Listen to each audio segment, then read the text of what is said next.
Subscribe करें और bell दबाएं ताकि कोई खबर रह न जाए।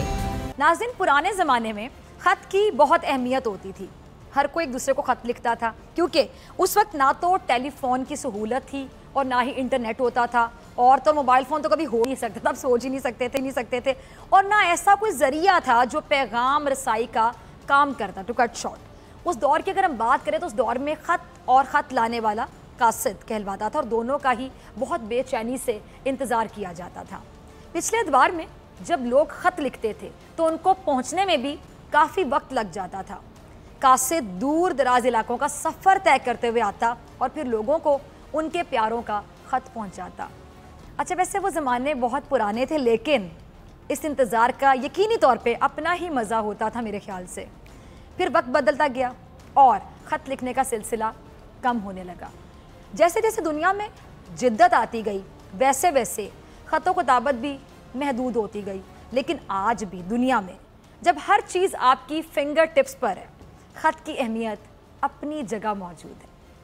इसका इस्तेमाल अब वो नहीं रहा यकीनन, और ना ही वो अहमियत जो कि पुराने वक्तों में हुआ करती थी, लेकिन आज भी ख़त लिखने और पढ़ने वाले पाए जाते हैं। आज भी दुनिया में कई रहनुमा और हुक्मरान एक दूसरे को खतूत भी लिखते हैं, लेकिन ये सिलसिला पहले जैसा नहीं रहा है। इब्तदाई दौर में ख़त जो है वो बादशाहों और अमरा के दरमियान हम देखते हैं कि ख़त व किताबत बाकायदा हुआ करती थी, इसका सिलसिला जारी था। हुक्मरान उनकी मदद से अपनी सल्तनत में होने वाले वाक़यात की बाकायदा ख़बर रखा करते थे। इस मकसद के लिए जगह जगह डाक चौकियाँ भी कायम होती थीं जो तेज़ी से मरासलात को हुक्मरानों तक भी पहुँचाती थीं। अच्छा, ताजिर अपने खतूत काफ़िलों के ज़रिए भिजवाया करते थे। मसलन असीरे के एक ताजिर ने जो अनातोलिया से तिजारत की गर्ज से गया हुआ था, मट्टी की तख्ती पर ख़त लिखते हुए अपनी बीवी को हिदायत दी थी कि वो जो माल बराए फ़रोख्त लाया था वो ख़त्म हो गया, अब उसे नए तिजारती माल की ज़रूरत है जो फ़ौरी भेजा जाए। उस पर उसकी अहलिया का जवाब था कि उसे ख़र्चे की जो रकम दी गई थी वो ख़त्म हो गई है, इसलिए वो सख्त माली बहरान का शिकार है। अच्छा, सियासी खतूत के तबादलों ने जो हुक्मरानों के दरमियान होते थे नाजरीन, बाज़ औक़ात जंग का बाइस भी बन जाते थे, क्योंकि उनमें हुक्मरान अपनी अज़मत और अपनी बड़ाई को साबित करते हुए हरीफ हुक्मरान की बेइज्जती भी करते थे और उसे अतात और फर्मा बरदारी का बाकायदा कहा जाता था। मसलन मैं आपको बताना चाहूँगी, जब एक बाज़नतीनी बादशाह ने जो नया नया तख्त नशीन हुआ था, अब्बासी खलीफा हारून रशीद को एक ख़त में लिखा कि वो उसे आइंदा खिराज तहसीन नहीं देगा, तो उस पर हारून रशीद ने ये ख़त की जो पुष्ट थी उस पर लिखा कि ओ रोमन, इसका जवाब तू अपनी आंखों से देखेगा। नतीजा क्या हुआ? नतीजा दिन जंग हुई और उस हुक्मरान को खिराज देना पड़ा। एक दूसरी ख़त किताबत अमीर तैमूर और उस्मानी सुल्तान बायज़ीद यल्दुरम के दरमियान हुई। ख़त किताबत के ज़रिए एक दूसरे की खुलेआम में कहूँगी बेइज्जती की गई। इसका नतीजा क्या निकला? यकीनन जंग की सूरत में निकला, जिसमें जो बायज़ीद यल्दुरम है उसको शिकस्त का सामना करना पड़ा और वो तैमूर के हाथों गिरफ्तार हो गया। अच्छा, बाज़ औक़ात खतूत के ज़रिए अपने मुकाबिल हरीफ़ों को धोखा भी दिया जाता था।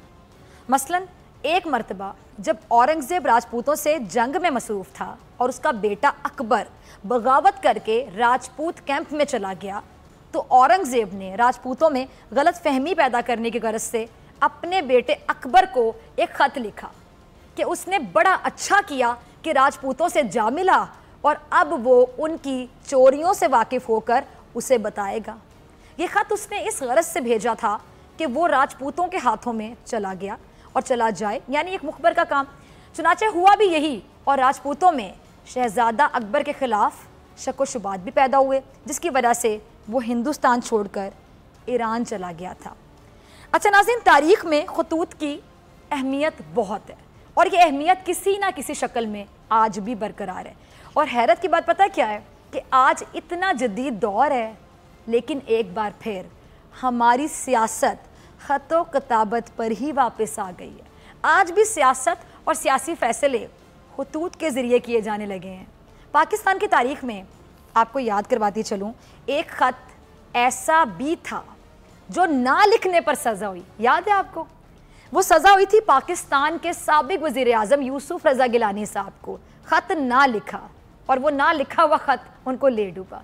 पुराने वक्तों में जो ख़त थे वो पकड़े जाने पर सज़ा मिलती थी। आपने बड़े वाक़यात ऐसे पढ़े होंगे, कहानी पढ़ते हैं जी बादशाहों की कहानियों में कि पुराने वक्तों में जी जो ख़त बरामद होते थे उस पर मार भी पड़ती थी। लेकिन यूसुफ रज़ा गिलानी साहब वो वज़ीर आज़म थे पाकिस्तान के जिनको ख़त ना लिखने के जुर्म में सज़ा दी गई थी और घर भेजा गया था।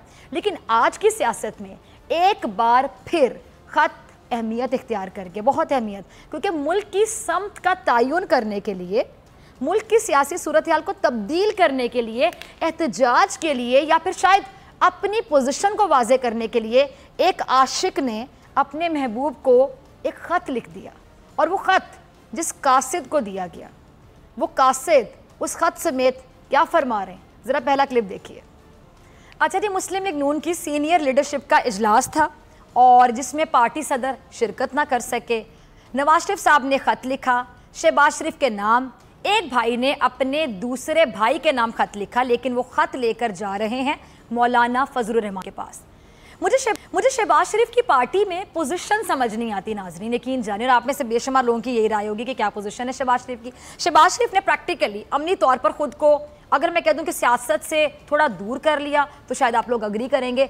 ऐसा दर्द तो उनको कभी अपनी वजारत के दौरान ना हुआ, वजारत आला के दौरान ना हुआ। मेरी ये समझ से बाहर है, जब तक कुर्सी मिली रहे दर्द तकालीफ नज़र नहीं आती, लेकिन जैसे ही कुर्सी छूट जाए, कुर्सी से उतार दिया जाए, सारी बीमारियां एक साथ ही घेर लेती हैं आके। हैरान कुन सिचुएशन है ना। और अगर शहबाज शरीफ के कमर के दर्द की तारीख देखी जाए तो कुछ अच्छी नहीं है। ये दर्द हमेशा ऐसे ही अहम, सेंसिटिव या नाजुक मौके पर हुआ या मौक़ों पर हुआ जब शहबाज शरीफ को जेल से ज़मानत चाहिए हो या मुल्क से बाहर जाने का कोई दूसरा रास्ता वो तलाश कर रहे हो, तब शहबाज शरीफ की कमर का ये दर्द ही काम आया है। ये दर्द बड़ा सियाना है, सही टाइम पे शहबाज शरीफ साहब को आग घेरता है। मैं यही कहूँगी, जैसे अक्सर रिकॉर्ड्स को आग लग जाती है तो मैं अक्सर कहती हूँ आग बड़ी सियानी सही टाइम पे सही रिकॉर्ड को जाके लगती है जिस रिकॉर्ड को ज़ाया करना होता है। अच्छा जी, एक बार फिर शहबाज शरीफ साहब की कमर में इतना शदीद दर्द है कि उन्होंने भाई से मिलने से इनकार कर दिया। अब दर्द होगा तो कोई भाई से कैसे मिल सकेगा, सिंपल सी बात है। और मजबूरन भाई को अपने छोटे भाई के नाम एक ख़त लिखना पड़ गया। अब इस ख़त का मतन क्या हो सकता है, ये है बड़ा सवाल। जो बात शहबाज शरीफ नवाज शरीफ के मुँह से नहीं सुनना चाहते, ना मानना चाहते हैं, वो ख़त में लिख कर देने से कैसे मान लेंगे, है ना ये बात। अच्छा, इस वक्त नवाज शरीफ और शहबाज शरीफ की अगर हम सियासत की बात करें, रास्ते की बात करें, डायरेक्शन की बात करें, तो सियासत मुकम्मल तौर पर अलग हो चुकी है। शहबाज शरीफ किसी भी कीमत पर मौलाना फजलुर रहमान के धरने का हिस्सा नहीं बनना चाहते, जबकि नवाज शरीफ हर कीमत पर इस एहतजाज में शामिल होना चाहते हैं। शहबाज शरीफ के पास सिवाय कमर के दर्द के और कोई बहाना नहीं बचा, जबकि नवाज शरीफ को मजबूरन ख़त ही लिखना पड़ा ताकि पार्टी के तमाम कारकुनान को अपने फैसले से आगाह किया जा सके। अच्छा, कासिद भी नवाज शरीफ ने लाखों में एक चुना है जिसने क़यादत भी करनी है एहतजाज में, और अब ये कासिद जेल से ख़त लेकर मौलाना फजलुर रहमान को पहुंचाने का फ़र्ज़ भी पूरा करेगा। एक ख़त जो ना लिखा गया उसकी वजह से यूसुफ रज़ा गिलानी की कुर्सी गई। अब लग ये रहा है कि ये ख़त जो लिख दिया गया ये नून लीग की सियासत को मज़ीद नुकसान पहुंचाने का बाइस बनेगा। इसीलिए शहबाज शरीफ की कमर का दर्द मज़ीद बढ़ने लगा और साथ साथ कासिद की जिम्मेदारियां भी बढ़ने लगी। मज़ीद क्या फरमा रहे हैं देखिए ज़रा। अच्छा जी, पुराने वक्तों में वो ख़त जो किसी आशिक ने अपने महबूब को लिखे अगर पकड़े गए तो नाज़रीन आपने सोचा कि क्यों, उनमें एक वजह यह भी होती थी कि ख़त लाने वाला कासिद निकम्मा होता था, निकम्मा होता था, निकम्मा तरीन होता था, बेवकूफ़ होता था, वो पकड़वा देता था। अब ये कासिद जिस किस्म की बात कर रहे हैं, आपको पता मैं क्या कहने जा रही हूँ, मुझे ये लग रहा है कि ख़त उन्होंने पकड़वा देना है, या इस कासिद की वजह से ख़त लिखने वाला या फिर बेचारा ख़त पढ़ने वाला, किसी एक या दोनों के लिए मुश्किलात पैदा हो सकती हैं। वैसे ख़त पढ़ने वाला तो कहीं से बेचारा नहीं है, मेरे मुंह से निकल गया, माजरत का। मुस्लिम लीग नून 3 बार इक़्तिदार में रही, अहम किरदार, मजबूत किरदार, बेहतरीन किरदार कह दें, नुमाया किरदार कह दें, कब अदा किया, कभी अदा किया भी। आप लोग ये अहम किरदार उस वक्त क्यों अदा नहीं करते अल्लाह के बंदो, जब आप लोगों के पास सब कुछ होता है, इक़्तिदार होता है। आपका ये अहम किरदार उस वक्त कहाँ चला जाता है जब आपको वजारत या सरकारी ओहदा मिला हुआ होता है, इक़्तिदार मिला होता है, आपका एक अहम किरदार, नुमाया किरदार जो है वो उस वक्त कहाँ चला जाता है जब आपके पास ताकत होती है या फिर इख्तियार होता है, इक़्तिदार होता है। आप किन हालात की बुनियाद रख कर गए थे? आपने कभी सोचा है? आपके ज़मीर ने कभी आपको पूछा या कभी शर्म आई आपको? जिस IMF से आपने कर्जों पर कर्जे लिए, उसी IMF के नाम से या उसके नाम लेके आपको मुल्क की कमज़ोर होती हुई मईशत का, आपको याद होगा IMF ने बाकायदा आपका नाम लेके आपको मईशत की कमज़ोरी का जिम्मेदार करार दिया था। याद है आप लोगों को? कभी शर्म आई आप लोगों को इस बात पे? कल तक जिस IMF से आप लोग कर्जा लेते रहे, आज वो IMF आपके लिए बाकायदा हराम हो गया। अरे ये तो हराम है, तो हलाल ही नहीं है, ये तो नाजायज है, ये किसी तौर पे जायज नहीं है, इसकी पॉलिसियां मुल्क दुश्मन है जी। वो पॉलिसियां जायज थी जिनकी बदौलत आप लोगों ने मुल्क की हर सड़क, हर इमारत गिरवी रख दी थी। शर्म तुमको मगर नहीं आती। 5 सालों बाद आप उभरता हुआ नहीं, कर्जों में डूबता हुआ पाकिस्तान छोड़कर गए थे, टाइटैनिक देकर गए थे, और अब कहते हैं कि F-16 की तरह उड़ान भरे वो टाइटैनिक, किसी तरह वो डूबता हुआ शिप जो है ना वो F-16 बन के चक्कर काटे गोल गोल दुनिया के। कैसे? इम्पॉसिबल, हो ही नहीं सकता। आपके ताहियात कायद की बेटी और आपके वुज़रा जो एशियन डेवलपमेंट बैंक और दूसरे आलमी माशी इदारे जो हैं उनकी रिपोर्ट्स ट्वीट करते हैं, वो ट्वीट्स बाद में उनको क्या करनी पड़ती है नाज़रीन? आपको भी पता है, डिलीट करनी पड़ती हैं, क्योंकि पढ़कर अंदाज़ा होता है कि जी जिस नाक़िस कारकर्दगी पर रिपोर्ट है वो तो आपके अपने दौरे हुकूमत की है, वो तो आपकी अपनी करतूतों की कलई खोल रही है। आपकी कामयाब जो मुआशी पॉलिसी हैं वो ऐसी थी कि मुल्क की इम्पोर्ट और एक्सपोर्ट में ज़मीन आसमान का फ़र्क आ गया था। आपकी बेहतरीन मुआशी पॉलिसियाँ इतनी को बेहतरीन थी कि जिनकी गवाही आज भी यही IMF जैसे इदारे देते हैं। अच्छा जी, एहसन इकबाल साहब, एक सादा सी बात है, समझ लीजिए जो आज हालात हैं वो 1 साल की हुकूमत का क्रेडिट बिल्कुल नहीं है। कोई अंधा, बहरा, गूंगा कोई भी बात माने कि जो जहनी मफलूज होगा ना वो भी कहेगा 1 साल में कैसे हो सकता है, सारा क्रेडिट उनके जिम्मे। बल्कि इन तबाहकुन हालात के 10 साल एक तारीख है, एक बैकग्राउंड है, एक डेकेड, मजाक नहीं है, कोई 1 साल की बात नहीं है। ज़रा इससे भी उठाकर पढ़ लें तो आपको यकीनी तौर पे मालूम हो जाएगा, अगर आपका थोड़ा सा ज़मीर जिंदा है, थोड़ा सा मरा हुआ है लेकिन इतना तो नहीं मरा हुआ ज़मीर, कि 10 सालों में जितना कर्जा आप और आपके इत्तेहादियों ने इस मुल्क की तरक्की के नाम पर लिया, उसका आधा भी अगर इस मुल्क पर लग जाता तो हालात, दिल पर हाथ रख के बताइए नाज़रीन, क्या ये हालात होते? ये एहसन इकबाल साहब तो दिल पे हाथ रख के भी नहीं बताएंगे। सच, कमज़ोर मईशत ये लोग विरासत में देकर गए थे मौजूदा हुकूमत को। अब डिजिट्स मैनिपुलेशन से कभी मुल्क के मसाइल हल हुए हैं? Is it possible? इम्पॉसिबल, कभी हल नहीं हुए, ना हो सकते हैं। ये एदाद व शुमार देने में तो आपसे ज़्यादा माहिर वो एक अजीम शख्सियत हैं जो आज बाहर बैठी हुई हैं, इस मुल्क के ख़जाने पर 5 साल बैठे रहे, आज उनमें पाकिस्तान वापस आने की इखलाकी जुर्रत भी नहीं है।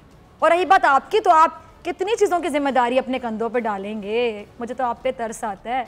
आप इस सागदार की नाकाम पॉलिसियों का भी दिफा करें, आप हज़रत नवाज शरीफ के कासिद भी बन जाएं, आप एहतजाज में भी अपनी जमात की क़ियादत करें, आप पार्टी पॉलिसी भी बताएं और आप शहबाज शरीफ की पोजीशन भी क्लियर करें। क्या कौम है एहसन इकबाल साहब, मुझे वाकई तरस आ रहा है। रज़ा ज़रा अगला क्लिप चलाइएगा। अच्छा जी, सबसे ज़्यादा इस वक्त कंफ्यूज कौन है जी? खुद शहबाज शरीफ साहब। उनको यही समझ नहीं आ रहा कि वो आखिर हैं क्या। समझ रहे हैं नाज़रीन गहरी बात? उन्हें समझ नहीं आ रहा कि आखिर मैं शहबाज शरीफ क्या हूँ, क्या हैसियत है मेरी। अच्छा, मैं बताती हूँ शहबाज शरीफ साहब की क्या हैसियत है। ये लफ्ज़ इन्हीं लोगों से मैंने बहुत सुना, कठपुतली। आपने भी सुना होगा कठपुतली। इस लफ्ज़ का बहुत इस्तेमाल करते हैं लोग आजकल, खासतौर पे सियासत के हवाले से।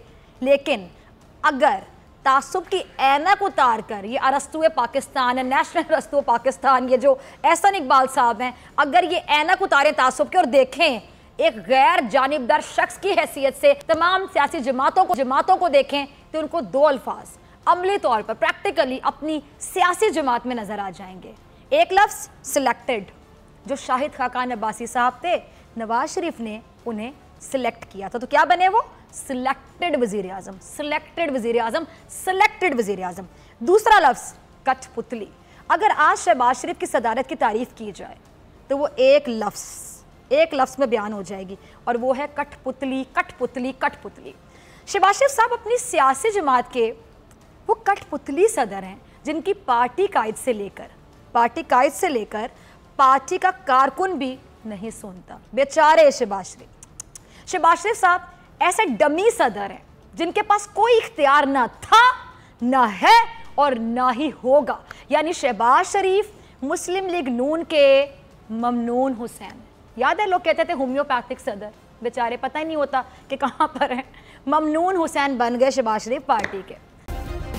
सब्सक्राइब करें और बेल दबाएं ताकि कोई खबर रह न जाए।